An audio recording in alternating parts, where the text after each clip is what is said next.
broadcast in high definition from the station on your side. This is WAVY News 10. Newport News Police say a woman is setting up men to be attacked and robbed. I think it's outrageous that, we have sick-minded people in this world who would rather prey on the innocent and the unsuspecting. Plus, a downtown tourist attraction demolished. We'll tell you why it's coming down. But first, a 1.5-year-old disappeared from a Norfolk daycare and no one noticed for hours. Now 10 on your side is demanding answers. It happened last Thursday at Larchmont Baptist Church Infant Care Center on Surrey Crescent.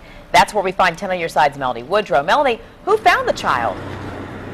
Well, it was a driver who pulled up to the stop sign that I am at here in the roadway. That driver saw a 1.5-year-old boy here in the middle of this intersection. She got out of her car and scooped up the child. I want to give you a visual here of how things are laid out. Just over my left shoulder is the church where that daycare is. It's about 3 or 4 doors down from where I'm standing. And then again, here is an intersection with that stop sign. And it was here that that person saw the little 1.5-year-old boy in the roadway. As I said, she parked her car, she scooped up that child once she got out, and she brought the child to this house. The people that live here immediately recognize that 1.5-year-old boy as Jack. He had kind of some caked on dirt on his face. His hands were dirty.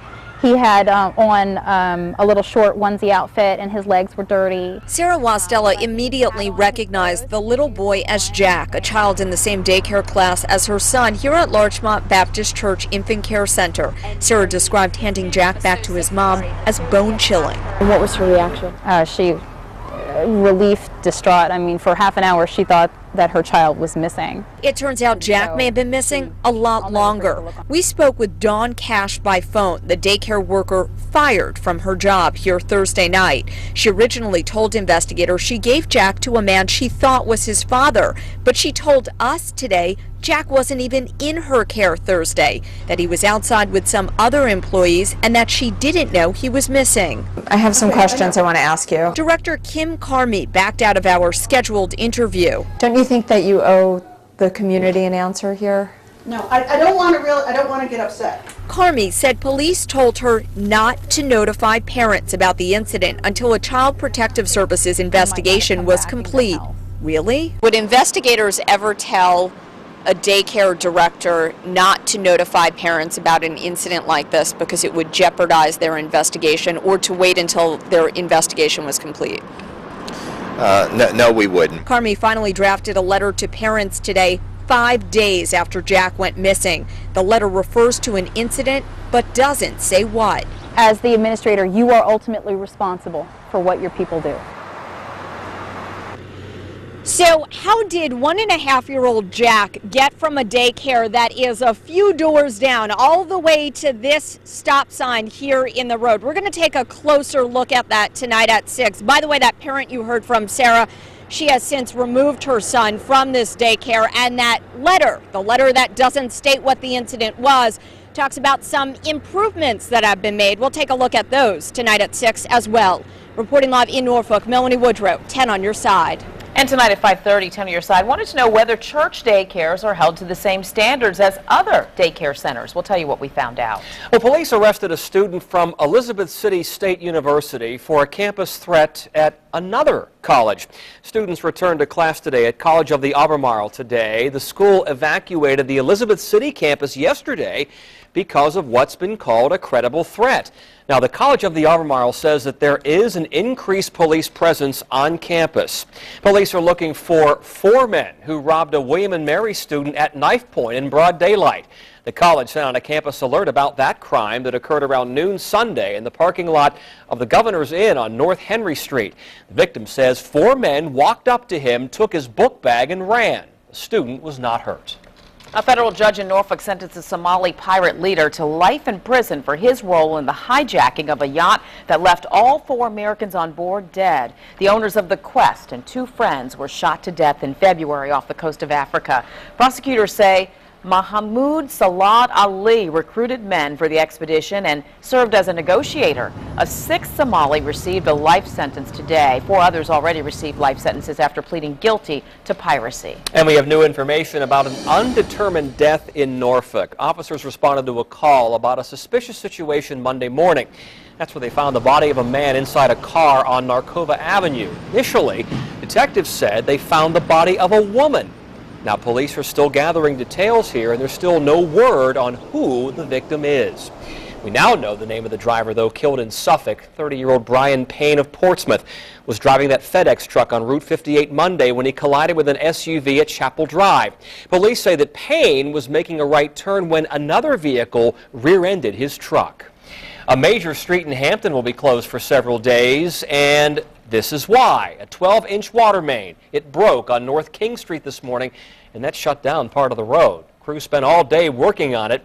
Only one customer temporarily lost water, and that pipe is fixed tonight. But the break may have damaged the concrete road, so repairs of the street, well, that'll take longer. The detour is the southbound side of North King Street until that road is determined to be safe. The ground shook in downtown Norfolk this morning, but it wasn't from another earthquake. Crews demolished the outdated buildings surrounding the MacArthur Memorial to make way for a new state-of-the-art educational facility and museum. 10 on your side's Art Kahn was there when the work started. Like a giant predator moving in for the kill, the mechanical beast began demolishing a structure that has been a part of the downtown landscape for decades.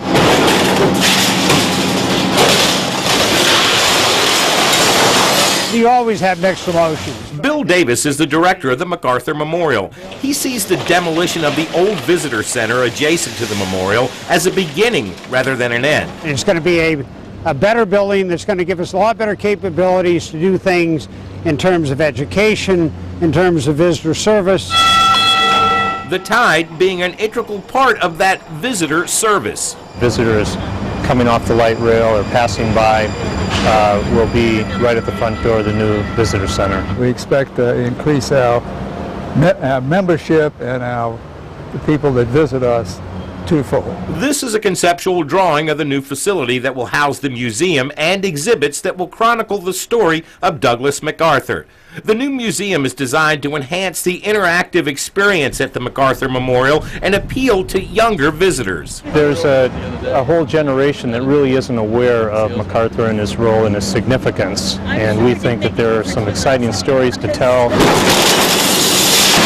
Watching the demolition of the old visitor center, I couldn't help but think of the words General MacArthur is most famous for: I shall return. We will return and have it completely finished by next summer, when the future will merge honorably with the past. In downtown Norfolk, Art Kahn, 10 on your side. The memorial building, which housed the old city hall, will not be torn down. A sexual assault left a normally calm Chesapeake neighborhood on edge. Tonight at 5:30, find out where this attack happened in broad daylight. And a string of robberies on the peninsula. Hear how police say a man is using a woman to lure his victims. Her murder conviction overturned, Amanda Knox is now on her way home. The beginning of her journey next. And temperatures right now a little bit better. You can see the cooler air still hanging on into here. But over our area, 70 degrees, for example, right now in Norfolk. Upper 60s, low 70s today. Gets even better. Forecast in a few minutes. You're watching WAVY News 10 at 5 with Tom Shad, Nicole Libus, and Super Doppler 10 Chief Meteorologist Don Slater.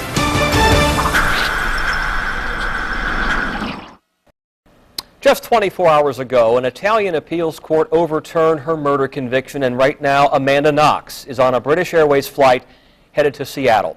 NBC's Sean Owsley has more on Knox's long-awaited trip home.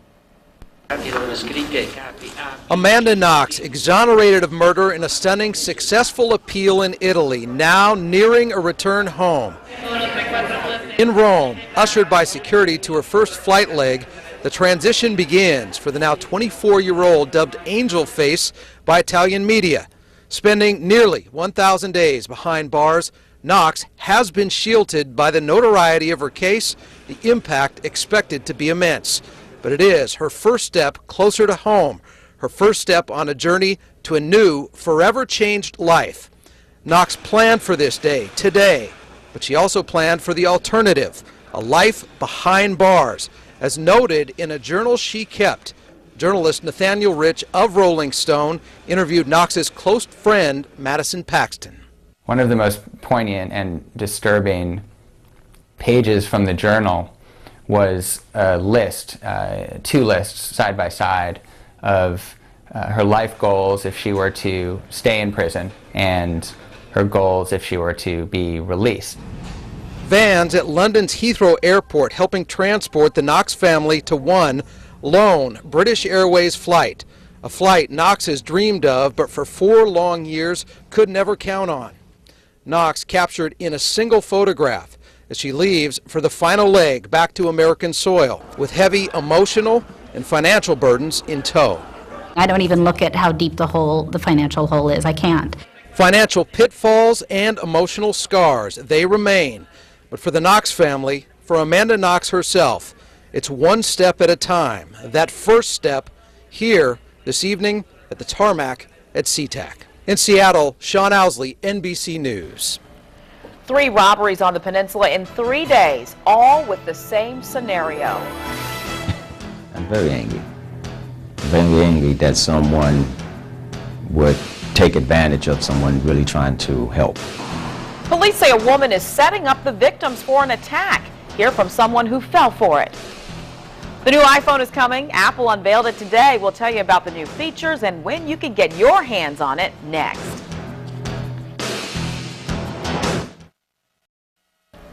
Newport News police need your help to solve a string of robberies. Detectives say a woman is luring men and setting them up to become victims. Police say the most recent robbery happened September 26th at around midnight near 48th Street in Madison. The others happened on the weekend of September 24th and 25th on Jefferson Avenue. 10 on your side's Ava Hurdle is live in the newsroom. Ava, you talked to one of the victims? That's right, Nicole. The victim of this latest robbery said not only was his personal property taken, but he was beaten in the process. He didn't want us to show his name or face. I'm very angry. I'm very angry that someone would take advantage of someone really trying to help. This man, who didn't want us to reveal his identity, said he thought he was being a good Samaritan when a woman he thought was in distress approached him. This around midnight at the intersection of Madison Avenue and 48th Street, September 26. I mean, she was an attractive person, and what I believe to be a woman, flawless makeup. He says the suspect asked them to take her home, which he did. Me being naive, thinking that I was helping her get home safely. As soon as we turned the corner of the building, someone jumped out from behind me and grabbed me, and then someone to my left yelled out, hit him, and then another to the right said, throw him down, and we scuffled. According to him, the robbers took his credit card, cell phone, $24 in cash. Well, my knuckles were bruised. I had a bruise on my left shoulder, and my eye was traumatized where one of them attempted to hit me in my eye with my keys. Police say they apparently headed over to this Hampton Walmart. Police want you to take a good look at this store surveillance video of the suspects. Police say they used proceeds from this and 2 other robberies to shop for personal care items. Police showed us a picture of the car they were in. The 2 other robberies were several blocks apart from the third one. We think that the suspects live in that area. We think they live there, not too far from the location. And time will tell before another incident takes place like that. So we need the citizens to be aware of this and be careful on who you pick up at 11:30, 12 o'clock at night. The victim admits this ordeal has changed his life. I think it's outrageous that, we have sick-minded people in this world who would rather prey on the innocent and the unsuspecting rather than try to go out there and get a job. Now, if you can help police with this case, call the crime line. That number is 1-888-LOCK-YOU-UP. I'm Ava Hurdle, 10 on your side. Heavy rains overnight caused some flash flooding in the Boston area. You'll see some submerged cars and shut down streets here. You can see how high the water is. Firefighters had to rescue people from their vehicles.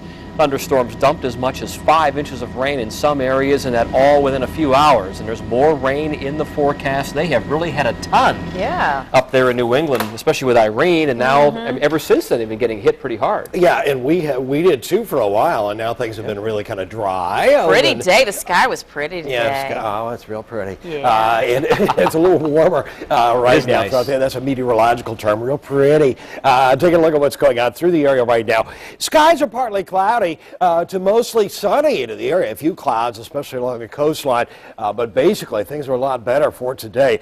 Now we take a look at what is going on into the tropics, and the tropical storm season, hurricane season, basically winding down. We're certainly on the downside of things.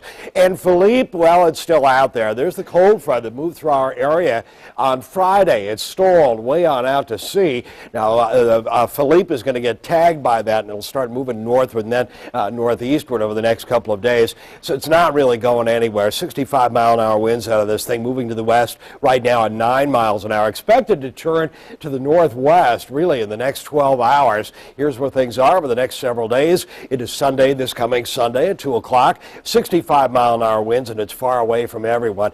So we're not real concerned about that one. And there's nothing else out there. You can't miss it. It's a pretty good solid area out there right now. Very small. It was getting ripped up yesterday by upper level winds, but today it does appear to be doing a little bit more healthy. Here's some of the action going on into our area. This low pressure area yesterday at this time was right about over Delaware Bay. It moved northward a little bit. Now it's dropped east-southeastward. It's offshore right into here. It's still giving us a northwesterly wind flow. Some occasional cloud cover into the area, but I want to show you what's going on a wide view of our future track computer model. Lots of sunshine. Then this little area right there, there'll be a little bit of a cool front dropping on in late tomorrow night. It'll cool things back on down just slightly for Thursday, but it'll still be around 70. It's going to warm up into the mid-70s for tomorrow. We'll see our skies clear off for the most part during the overnight hours. I think toward the eastern shore and the northern neck, you might still see a bit more cloud cover. You're a little closer to the action in terms of that low that's well offshore now. But today, obviously, lots of sunshine, few afternoon clouds, exactly as expected throughout the area. And right now, we're calling it mostly sunny, even with a few stray clouds out there. We've got temperatures into the upper 60s to around the 70-degree mark. We expected upper 60s today, but 70, about 2-3 degrees above normal from what we expected. Here's where we are for Chesapeake and Suffolk, 70, Hampton, 68 last night. Chilly, dropped on down into the 40s throughout the area. But again, you can see right now, upper 60s and low 70s throughout the area. Last night's lows around 45 to 50 degrees. How are we going to do tonight? Not quite as chilly, mostly clear, 49, 50, then 59 degrees toward Nags Head. We move up the shore to the south side, 47 to 52. For the peninsula, we're looking at temperatures around 49 to 52 degrees. Middle Peninsula, Northern Neck, Eastern Shore. A little more of a breeze along the eastern shore. It'll be around 48 to 51 degrees, and again, partly cloudy skies for these areas as you're a little closer to where that storm is well offshore. But everybody clears off tomorrow, around 75. Thursday, again, slightly cooler, not bad. Back up to 72 on Friday. Basically low to mid-70s over the next 7 days. Toys R Us is trying to help parents, grandparents, and favorite aunts and uncles with their holiday shopping now. We'll tell you how next. And a school board member under fire because of her new job. Tonight at 5:30, we're live in Virginia Beach, where board members are about to meet and discuss her position. The anticipation is over. Apple unveiled its new iPhone this afternoon. Apple says it's not an update. It's an update that is not an overhaul. A faster dual-core processor will enhance graphics for gaming. The camera now has 8 megapixels. Its new operating system will allow wireless syncing with content. Also new to the iPhone, a voice-activated personal assistant application called Siri. It responds to spoken questions and commands. That's good for texting, probably. iPhone 4 is available beginning October 14th. New Apple CEO Tim Cook announced the iPhone will be available for Sprint subscribers. Watch Siri, okay? Just watch it. Yeah. Good news if you are strapped for cash and still want to get a head start on your Christmas shopping. Toys R Us is expanding its layaway plan to include most of its inventory. The toy giant started offering layaway for big-ticket items such as bikes and swing sets back in '09, but starting October 15th in most stores, You'll be able to put things such as dolls and building blocks on layaway. Toys R Us says it also will offer a Bill Me Later option for its online shoppers. Not long after she was crowned homecoming queen, this teen gave her school another big reason to cheer. We'll tell you how she made a difference during the big game. And talk about a great pumpkin. Yeah, you'll find this one, the one in the middle there in Virginia. What it takes to get a gourd this big. Then, trying to whittle down that waistline, tonight at 5:30, the surprising way you could be slowing your progress. I want to see that.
Hello, Matt. How are you? You're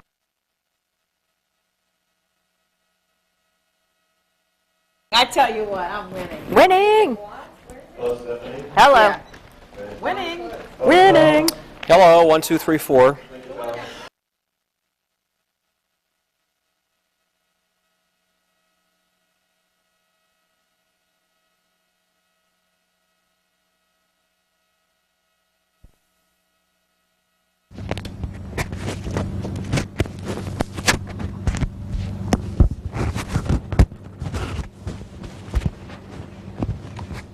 Hey Matt, test, test, test. Hello, hello. Testing 1, 2, 3, 4, 5. Test, test, test, test, test.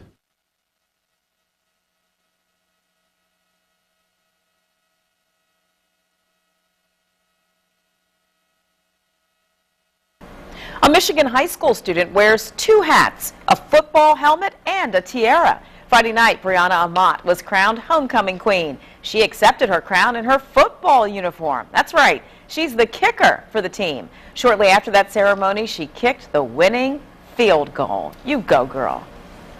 Even Charlie Brown would be impressed with that, and the Great Pumpkin. This one right here, it weighs 1,676 pounds. It's on display at a farm market in Berryville in Northern Virginia. The owner buys a giant pumpkin each year to wow the customers, and they were wowed when they saw this. Came in all the way from Pennsylvania.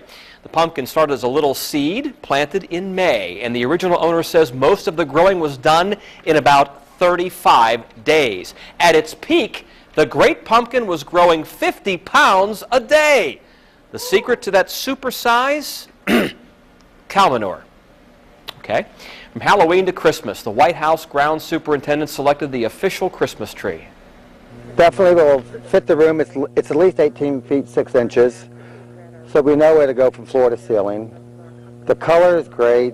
The thickness is great. The smell is awesome. It's an 18-foot balsam fir from a tree farm in Wisconsin. It'll be cut down in November.